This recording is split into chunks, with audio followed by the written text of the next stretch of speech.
Bonjour à tous, bienvenue sur la chaîne Pampan. Aujourd'hui on va parler gilet balistique pour les nuls. Je vais essayer de vous expliquer sans rentrer trop dans les détails. A tout de suite.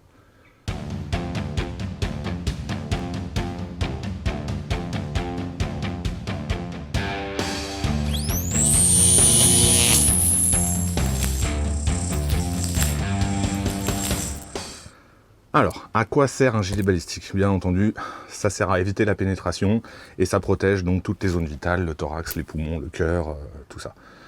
Il y a quelques années, quand je disais que j'étais survivaliste, tout le monde me regardait avec des yeux « Ouais, putain, il est trop con, lui, il attend les zombies. » Non, j'attends pas les zombies, mais malheureusement, c'est déjà arrivé dans le monde et on sait comment ça se passe dès le début.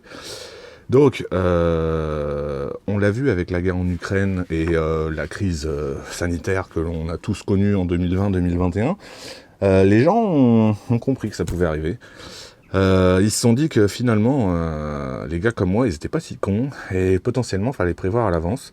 Donc, ils se sont tous jetés sur les plaques balistiques, sur les inserts, sur les gilets, etc. Ce qui fait qu'aujourd'hui, on n'en a plus. On est en pénurie en France, en Europe, partout, il n'y en a plus. Donc, on a des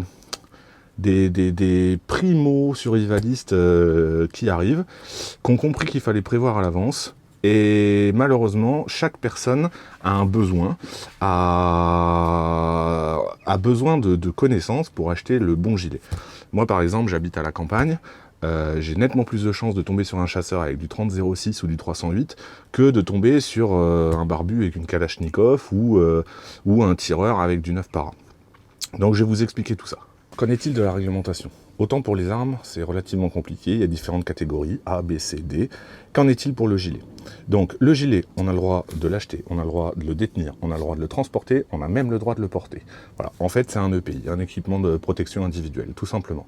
Le problème c'est qu'on vit dans un pays où se défendre est mal vu, très mal vu, donc l'État français a commencé à mettre le nez là-dedans et ils vont durcir un petit peu tout ça. Alors nos gilets, ils protègent de quoi? Eh ben, c'est compliqué. J'ai essayé de vulgariser tout ça, que tout le monde comprenne. Finalement, c'est assez simple. L'historique. Depuis que les hommes existent, ils se battent. S'ils se battent, ils veulent se protéger. Même si on a inventé la coquille avant le casque, les hommes ont toujours voulu se protéger. Pendant le Moyen-Âge, on avait des armures. Pendant les 2 premières guerres, les gars avaient des housses dans lesquelles ils mettaient des plaques d'acier, principalement pour protéger des éclats, parce qu'il y avait nettement plus de morts par les éclats que par la balle à proprement parler.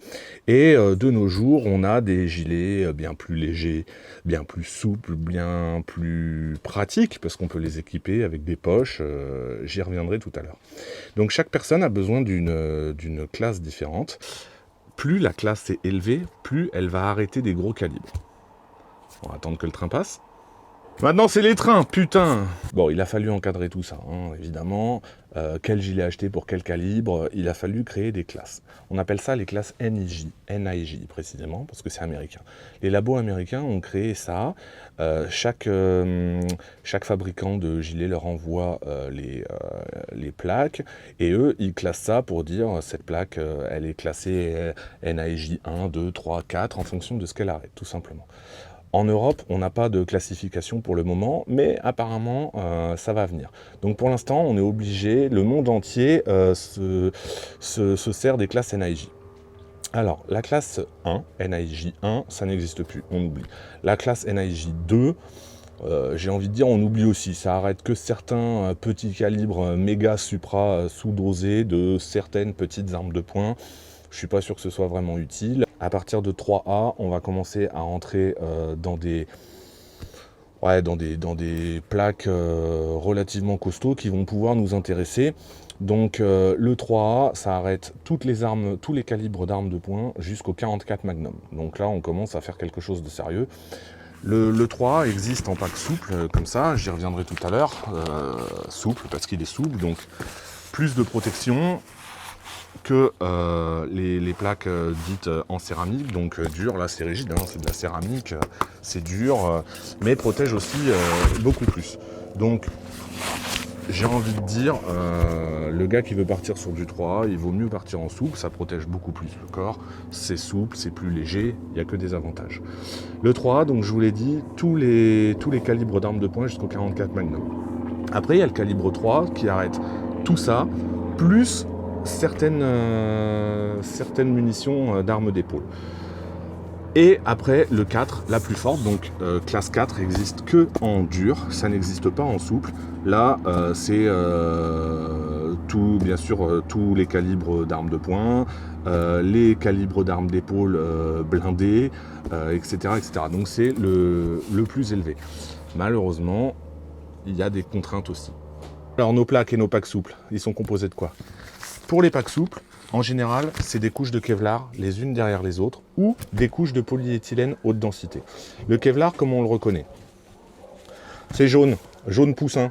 Donc différentes couches. Il faut imaginer un petit peu un filet de football dans les buts. La force de l'ogive est répartie sur une grande surface, tout simplement. Les deux, le Kevlar ou le polyéthylène haute densité, ont leurs avantages et leurs inconvénients. Le Kevlar, il déteste l'humidité. C'est pour ça que les packs souples, ils sont fermés hermétiquement dans une pochette 100% pétrole, 100% plastique, pour que ce soit 100% étanche. Donc même si c'est créé pour être étanche, je vous conseille très très fortement quand même de le porter au-dessus d'un t-shirt, histoire que ce ne soit pas directement en contact avec votre peau. Quand vous l'achetez, neuf, il n'y a pas de problème évidemment. Quand vous l'achetez d'occasion, toujours regarder les thermosoudures. Il faut qu'il y ait zéro trou, zéro déchirure. Si le Kevlar prend l'humidité, foutu, poubelle. L'avantage du Kevlar aussi, c'est qu'il résiste au feu. Qu'en est-il du polyéthylène haute densité, PEHT? Lui, c'est du plastique, c'est blanc. Comme le Kevlar, différentes couches de PEHT. Lui, il craint le feu. En revanche, il craint absolument pas l'eau ni l'humidité. Donc, des avantages, des inconvénients. À vous de choisir. Et les plaques en céramique alors? Donc, comme leur nom l'indique, c'est une grosse couche de céramique et en dessous, une moyenne couche de PEHT, de polyéthylène haute densité. Qu'est-ce qui va se passer? La balle va arriver, elle va pulvériser la céramique. Ça va éclater en 1000 morceaux. Et les bouts de balles, les éclats, vont être arrêtés dans le polyéthylène haute densité. Voilà. Le gros inconvénient de la plaque en céramique, elle peut prendre 4, 5, 6 impacts, c'est sûr. En revanche, vous rentrez chez vous, si vous êtes vivant, poubelle, elle est morte. Il existe aussi des plaques en acier. On n'a pas ce problème-là. Les plaques en acier, elles peuvent être réutilisées. Elles seront marquées, certes, mais elles ne seront pas foutues. En revanche, l'acier a des énormes inconvénients par rapport à la céramique. C'est que déjà, il va falloir une plaque anti-trauma entre votre corps et la plaque en acier. Parce que la plaque en acier, elle va pas du tout absorber le choc. Qu'est-ce qui va absorber le choc? Votre corps. Donc si vous voulez pas avoir de la bouillie de cœur, plaque anti-trauma, ça vaut une 30aine d'euros, c'est pas ouf. Les plaques en acier sont beaucoup plus lourdes que les plaques en céramique. Et troisième inconvénient, les éclats. D'accord, la balle, elle rentrera pas dans votre corps. En revanche, vous aurez des éclats de plomb dans le cou, dans les burnes. Donc, il faut soit une protection en Paxton, c'est une protection en plastique qui est collée sur la plaque en acier, ou alors une couche supplémentaire, c'est un genre de plaque anti-trauma, mais donc ça évite les éclats. Des avantages, des inconvénients dans les deux. La céramique est beaucoup plus chère que l'acier. Des plaques en acier, vous en trouvez à pas cher. Il y a des avantages, il y a des inconvénients, à vous de choisir. Sur les packs souples, comme sur les plaques rigides, vous aurez une date de fabrication dessus. C'est marqué derrière. Donc celles-ci ont été fabriquées en janvier 2020. Elles sont données pour 5 ans en général, 10 ans pour les plus hautes gammes. Alors,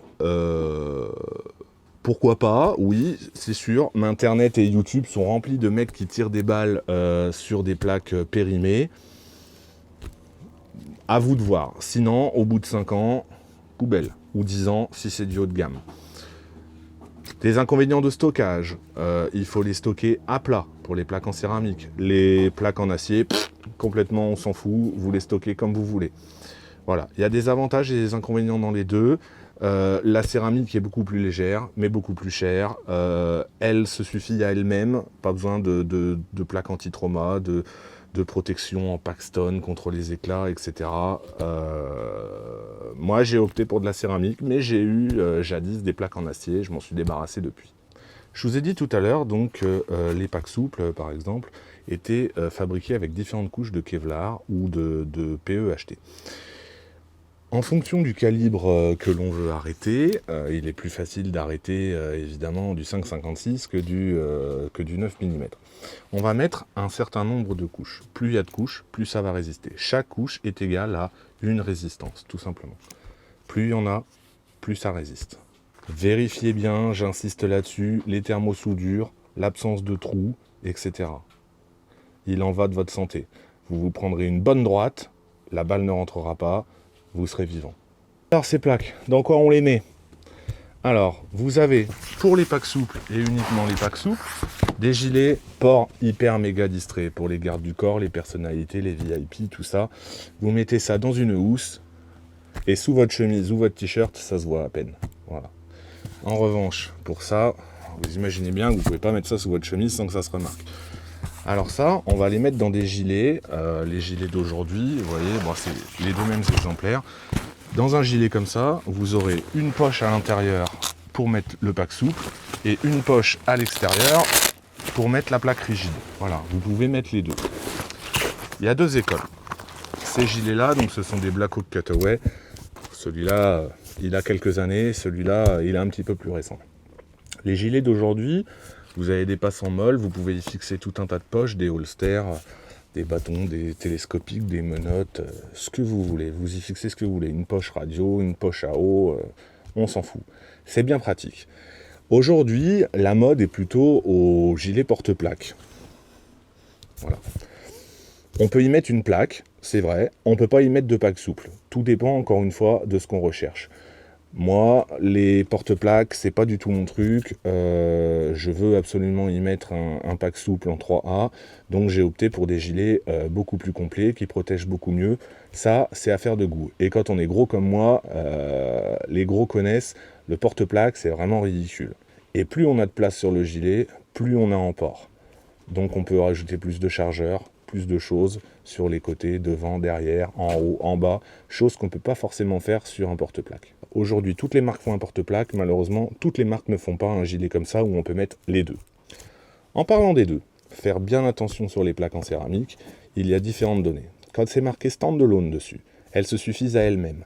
Donc c'est-à-dire que si la plaque est NIJ4, à elle-même seule, elle arrêtera tous les calibres qui sont prévus d'être arrêtés par du NIJ 4. En revanche, si c'est marqué ICW, donc par exemple NIJ 4 ICW, attention, ce sera NIJ 4 que et uniquement que si vous l'avez en plus d'un pack souple. Donc à bien faire attention. Malheureusement, comme dans les voitures, la sécurité a un prix. En gros, les plus riches seront les mieux protégés.